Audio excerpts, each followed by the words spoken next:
Hello beauty health family. मैं स्नेहा सिंह आज आपके लिए एक बहुत छोटी सी इंफॉर्मेशन लेके आई हूँ। ये इंफॉर्मेशन ये है कि जो डेली हमारी डे टू डे लाइफ में होता रहता है, मैं उसके बारे में आज आपसे बात करने के लिए आई हूँ। आप में से बहुत लोगों को देखिए एक्चुअली क्या है ना, मुझे भी वो चीज़ है। जैसे मैंने भी अपने लाइफ में एक ट्रॉमा हर कोई अपनी लाइफ में ज़रूर सफ़र करता है। कोई कम करता है, कोई ज़्यादा करता है। आप जब भी किसी वुमेन के हेल्थ को देखते हैं कि उनका हेल्थ बहुत ज़्यादा फैला हुआ है, कमर बहुत चौड़ी होती है, शरीर बहुत ज़्यादा चौड़ा होता है, मतलब फुला हुआ होता है। एक्चुअली वो मोटापा नहीं होता है। आप कह सकते हो कि बीएमआई बढ़ा हुआ है, बॉडी मास इंडेक्स, क्योंकि आपका फैट, आपका जो है वेट एंड हाइट पर डिपेंड करता है। एंड आपका जो वेट है उस पर आपको उससे कितना ज़्यादा फैट आपके बॉडी में है। बट बहुत बार क्या होता है, बीएमआई बढ़ने का कारण भी होता है, लाइक आपका जो बहुत ज़्यादा वेट हो जाता है उसका कारण ये होता है कि आपके मेटाबॉलिज्म बहुत फास्ट नहीं होता है। आप बहुत बार बहुत सारी पहले मैं बहुत पतली थी और बहुत स्लिम एंड ट्रिम थी, मेरी बॉडी बहुत अच्छी थी। I just love my body. मतलब that time I was like कि अरे वाह, मतलब बहुत अच्छा बॉडी था मेरा, बहुत दुबला पतला slim, and I use to enjoy it. But जैसे लाइफ में एक फेज़ आता है ना स्ट्रेस का या ट्रॉमा का, उसके बाद आपको पता भी नहीं चलता, आपके पुराने कपड़े नहीं आते हैं। और मुझे एक्चुअली पता ही नहीं चला कि मैं फिट से फैट कब हो गई। और बहुत सारे अंदर में इमोशनल चेंजेस, हार्मोनल चेंजेस, बहुत सारी चीज़ें चल रही थी। और सबसे अजीब सी बात ये है कि जब मुझे पुराने ड्रेसेस नहीं हो रहे थे तो मैं सोच रही थी कि ये क्या हो रहा है मेरे साथ। द थिंग इज़ दैट कि मैं कभी समझ ही नहीं पाई कि मैं सच में बहुत बल्की होते जा रही हूँ। और मैं बहुत ज़्यादा बल्की हो रही थी। मेरे फेस, मेरे फ़ोटोग्राफ से लोग मुझे बोल रहे थे कि तू बहुत अजीब दिख रही है। और मुझे लग रहा था कि यार लोग मुझे जलन से बोल रहे हैं, उससे मुझे लग रहा था पता नहीं लोग मुझे क्यों बोल रहे हैं। और मुझे कपड़े भी नहीं आते थे पुराने फिट वाले, तो मुझे लगता था मैं मोटी हो रही हूँ बट इतनी नहीं हो रही हूँ। लेकिन एक्चुअली था क्या, मैं मोटी बहुत ज़्यादा हो गई थी। लाइफ का कुछ ऐसा फेज़ था जिसमें मुझे बहुत ज़्यादा स्ट्रेस हो रहा था। उस समय मेरे मिसकैरेजेस एंड बहुत सारी चीज़ें हो गई थी और लाइफ में बहुत कुछ एक साथ बहुत वियर्ड जा रहा था। और मुझे लग रहा था कि ऐसे क्यों हो रहा है। और जब आपके साथ चीज़ें बुरी होती हैं तो बुरे लोग बहुत ज़्यादा आपके अगल बगल हो जाते हैं, ठीक है। आप निकलना चाहते हो, आप निकल नहीं पाते हो, और कुछ लोग ऐसे हो जाते हैं आपके आसपास, आप घिर जाते हो कि आपका कॉन्फिडेंस भी लो हो जाता है और आप अपने आप को खो देते हो। जैसे अर्लियर आई वाज वर्किंग, ठीक है, मैं कमाती थी, मेरे पास पैसे, मंथली पैसे थे। अब मेरे पास पैसे भी नहीं थे तो एक मेरा सेल्फ कॉन्फिडेंस वहाँ से भी डाउन हो गया था। दूसरी बात है, बहुत सारे इश्यूज़ हुए, बहुत सारे ट्रॉमास थे मेरे साथ, ठीक है। लाइफ में कुछ भी अच्छा नहीं हो रहा था। धीरे धीरे करते करते आप बिलीव नहीं करोगे कि मतलब मीडियम साइज़ से मैं 5XL तक आ गई थी। और मुझे बिल्कुल समझ में नहीं आ रहा था कि मीडियम साइज़ वाले कपड़े मुझे क्यों नहीं आ रहे हैं। मिसकैरेजेस होना एक तो वो भी ट्रॉमा कह सकते हो, बॉडी के लिए भी बहुत अफेक्टेड चीज़ है कि आपकी बॉडी के अंदर मतलब कुछ है। और उसके बाद मुझे ये भी नहीं पता था, मैंने डीएनसी भी नहीं कराई थी, और स्ट्रेस लेवल भी बहुत ज़्यादा था।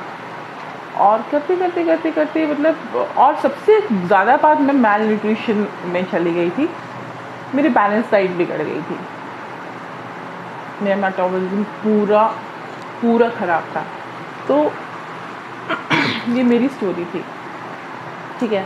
I am working on that now also. अभी भी मैं बहुत फिट नहीं हुई हूँ, एम साइज़ में नहीं गई हूँ। I am between L and XL. मुझे वापस से एम में जाने में बहुत मेहनत करनी पड़ेगी। लेकिन हाँ, मुझे 4-5 एक्सेल था ना, अभी भी मैं डबल एक्सेल पे ही हूँ। आप सब ये भी मान लो, क्योंकि मैं डबल एक्सेल पे भी चली जाती हूँ, बॉडी मेरी तो खुल जाती है। लेकिन वो जो 5 एक्सेल 4 एक्सेल था ना, उससे मैं सेकेंड 2 एक्सेल पे आ गई। तो वो मेरे लिए बहुत बड़ी अचीवमेंट थी। अब मैं बताती हूँ कि मैं आई कैसे। सबसे पहले मैंने अपने स्ट्रेस पे काम किया। एक्चुअली मुझे समझ में ही नहीं आया ना कि सब कुछ करने के बाद, एक्सरसाइज करने के बाद भी आपका वेट लॉस नहीं हो रहा होता। क्यों नहीं हो रहा है, क्यों नहीं हो रहा है? मतलब मुझे इतना ज़्यादा उस समय लगता था कि मैं सब कुछ कर रही हूँ और मेरा वेट लॉस नहीं हो रहा है। ये एक बहुत बड़ा ट्रॉमा था कि मैं जिस तरह की फिट थी, जिस तरह की कपड़े पहन सकती थी, जैसे सुंदर लगती थी, जैसे ये सब मेरा बहुत शार्प था, अब बहुत ज़्यादा इन्फ्लेमेटेड दिखता है, फूला हुआ दिखता है। तो एक कैसे भी ट्रॉमा चल रहा था माइंड में, और जो ट्रॉमास लाइफ में होते हैं वुमेन्स के साथ, वो भी था। तो उसके बाद फिर मुझे ये लगता था कि क्या करूँ क्या करूँ क्या करूँ, मुझे उस समय तक कुछ समझ में नहीं आ रहा था। लास्ट में मुझे ये समझ में आया जब मैंने अपने दीदी से बात किया, ठीक है, जब मैंने अपने घर पे बात किया, तो मुझे ये समझ में आया कि मुझे बॉडी में जो भी प्रॉब्लम्स हो रहे हैं वो मेरे कॉर्टिसोल लेवल हाई होने से हो रहे हैं। कॉर्टिसोल जो लेवल होता है वो हाई हो जाता है जस्ट बिकॉज आप बहुत स्ट्रेस लेते हो, आपको कुछ ट्रॉमास होते हैं, आपको कोई फियर एंग्जाइटी होती है, आप डिप्रेशन में होते हो, या आप टॉर्चर हो रहे होते हो, या कहीं से भी, तो वो लेवल, वो क्या होता है, आपकी एजिंग बहुत फास्ट होने लगती है। और मेरी बॉडी मेरी एज से ज़्यादा बड़ी हो गई। फिर मैंने सबसे इसका अच्छा उपाय होता है, सबसे पहला उपाय होता है स्ट्रेस को मैनेज करना, और मुझे स्ट्रेस को मैनेज करना भी नहीं आता था। तो फिर मैंने सोचा कि आई लव डांसिंग।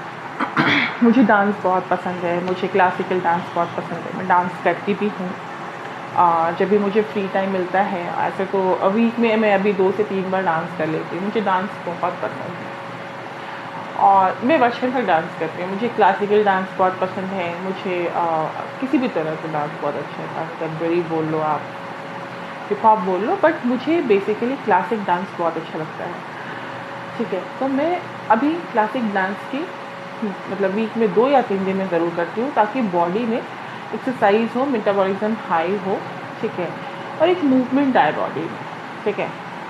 स्ट्रगल मतलब बॉडी को भी स्ट्रगल करना है, क्योंकि बॉडी को वेट लूज़ करना है, तो भी बॉडी को स्ट्रगल करना है, क्योंकि बॉडी में जो मेरे फैट्स है वो स्टैगनेंट हो गए हैं, और उनको वापस से जो बर्न करना है, या उनको जो भी आपको उनको पिघलाना है, तो उसके लिए मुझे थोड़ी बहुत तो बॉडी में योगा या फिर इस तरह की चीज़ें, योगा भी मुझे बहुत अच्छा लगता है। योगा बहुत आपको अच्छा फ़ील कराता है, रिलैक्स फ़ील कराता है। इसके बाद आपको नींद अच्छी आती है, आप 5 मिनट 10 मिनट का नैप भी ले सकते हो। तो इन सब चीज़ों को फॉलो किया, और उसके बाद फिर मैंने एक और चीज़ किया, मैंने कुछ सप्लीमेंट्स भी लिए, क्योंकि बॉडी में तो वाइटामिन्स की बैंक बची हुई थी, कुछ भी बॉडी में अच्छा नहीं था। विटामिन डी नहीं, थायराइड का लेवल बहुत ज़्यादा था। थायराइड अभी भी दवा खाती हूँ, बट मैंने कुछ शुरू किया उसके बाद। पर सबसे बड़ी बात थी, मैंने अपने स्ट्रेस को मैनेज किया। स्ट्रेस वो मतलब it was a very big thing for me. Stress was like इतना ज़्यादा था कि मैं किसी से उसके बारे में बात भी नहीं करती थी। I never discuss with anyone, not even my parents, ठीक है। और मैं ये बोलती हूँ कि जब आपको स्ट्रेस होता है ना, स्ट्रेस मैनेज करने के लिए please discuss with your parents, please discuss with your a very good friend और अ सिस्टर और अ ब्रदर, जो भी आपके पास हो, और अ हस्बैंड, कोई भी हो सकता है। या आपके जब बच्चे बड़े हो जाते हैं तो उस टाइम में आप बच्चों के साथ भी डिस्कस कर सकते हो। तो मैं कभी डिस्कस नहीं करती थी, तो मैं अकेले उस चीज़ को सोच सोच के घुट घुट के मेरे दिमाग में बहुत ज़्यादा मतलब हाई मची रहती थी। फिर मैंने इसको धीरे धीरे मैंने डायरी में लिखना शुरू किया। जब मैं किसी को नहीं बोलती थी, तो मैंने सोचा कि अगर किसी को दूसरे को, मुझे लगता था मैं दूसरे को बोलूँगी तो वो भी स्ट्रेस में आ जाएंगे, और सभी मेरे अपने हैं। खुद की जैसे किसी को स्ट्रेस देना मुझे मतलब बहुत अपने आप पे बहुत पिटी, बहुत ज़्यादा मतलब बहुत शर्म आती थी कि मतलब मेरी वजह से मेरे लोग बहुत परेशान हो जाएंगे, मतलब मैं तो परेशान हूँ, मैं इनको भी परेशान कर लूँगी। फिर उसके बाद मैंने डायरी में लिखना शुरू किया। आप विश्वास नहीं करेंगे, जब मुझे बहुत अंदर से गुस्सा आता था मैं डायरी में वो भी लिखती थी, मैं नाम लिख के काटती थी। मुझे बहुत गुस्सा आता था, मैं बहुत मतलब मैं अपने सारे गुस्सा अपने राइटिंग्स पे निकालती थी। फिर धीरे धीरे राइटिंग्स पे निकालने के बाद मुझे ये हुआ, अच्छा बाद में मैं इतनी वोकल हो गई कि उसके बाद मुझे क्या होता था, मैं जब भी अब जैसे अगर आप मुझे कुछ बोलोगे मैं तुरंत वोकल हो जाती हूँ। तो अब मैं स्ट्रेस, ये मेरा तरीका है। तो स्ट्रेस को आपको मैनेज करना बहुत ज़रूरी है, क्योंकि स्ट्रेस मैनेज नहीं करोगे आपका कभी भी आप वेट पुट ऑफ नहीं कर पाओगे। आप जब वेट पुट ऑन करते हो आपको पता नहीं चलता, अंदर में हार्मोनल बहुत ज़्यादा चेंजेस होते हैं। उस चीज़ को रोको। पीसीओडी हो जाती है, मुझे पीसीओडी भी थी। उसके बाद फिर मैंने बहुत सारी चीज़ें काम की, चीनी शुगर कम कर दिया। कभी कभी खाती हूँ, ऐसे डेली नहीं खाती। बहुत सारी चीज़ों पे वर्क किया अपने ऊपर, थोड़ा बहुत मेडिटेशन तो मैं खैर करती हूँ, योगा थोड़ा बहुत, वो सब चीज़ किया, तो स्ट्रेस को मैनेज किया। तब जाके बॉडी मेरी रिस्पॉन्ड करना शुरू की। मैं वही बोल रही हूँ। फिर सप्लीमेंट्स भी लिया। अब आती है बात हर्ब्स एंड सप्लीमेंट की। कैल्शियम, B12 ये सब आपकी बॉडी में बहुत अच्छे से पूरे होने चाहिए। आपकी बॉडी डिटॉक्स होनी चाहिए, आपको डिटॉक्स ड्रिंक पीना चाहिए। या आप ऐसा करो कि आप बॉडी को क्लीन करो, बहुत अच्छे हर्ब्स के साथ क्लीन करो, तो बहुत अच्छा होता है। तो आपको हर्ब्स आपको यूज़ करना चाहिए और आपको स्ट्रेस को मैनेज करना आना चाहिए। मुझे अपनी लाइफ में स्ट्रेस को मैनेज करना नहीं आया। स्ट्रेस इतना ज़्यादा था, देखिए सबके लाइफ में होता है, किसी के लाइफ में बहुत ज़्यादा होता है, किसी के लाइफ में थोड़ा होता है, लेकिन होता है। लेकिन मैंने उसको मैनेज करना सीखा। और बिलीव मी, जब आप स्ट्रेस मैनेज करना सीख जाते हो तो आप अपनी बीमारियों से बहुत हद तक मतलब उससे आप दूर चले जाते हो बीमारियों से, और आप अच्छी तरफ आप क्लोज हो जाते हो अच्छी चीज़ों की तरफ। तो जब भी आपको रिकवर होना है आप योगा, मेडिटेशन सब कुछ कीजिए और स्ट्रेस को मैनेज कीजिए। मैंने यही पाया कि स्ट्रेस की वजह से मेरे सारे हार्मोन्स गड़बड़ थे। मुझे ऑटो इम्यून डिजीज़ हुआ। ऑटो इम्यून में क्या होता है, सेल्स अपने आप को खाने लगते हैं। तो मेरा कुछ भी अच्छा नहीं था, बट धीरे धीरे मैंने काम किया। तो स्ट्रेस सबसे पहला कारण है। मैं आपको फिर दोबारा बताऊंगी कि इसमें और क्या क्या वर्क करना है, बट स्ट्रेस आपका सबसे पहला कारण है। आप गाना सुनिए, आपको गाली देना है आप लिखिए, डायरी लिखिए।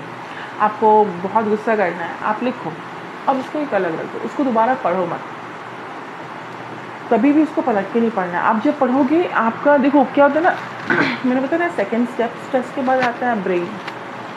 अगर आपने इसको पढ़ के वापस आपने लिख दिया और उसको वापस पढ़ लोगे, आपके अंदर वो फीलिंग वापस वापस वापस साइकिल रिसाइकिल होती है और आपका गुस्सा फिर वहाँ आता है। मतलब जो आप डाउन जाते हो वो फिर आप बढ़ जाते हैं।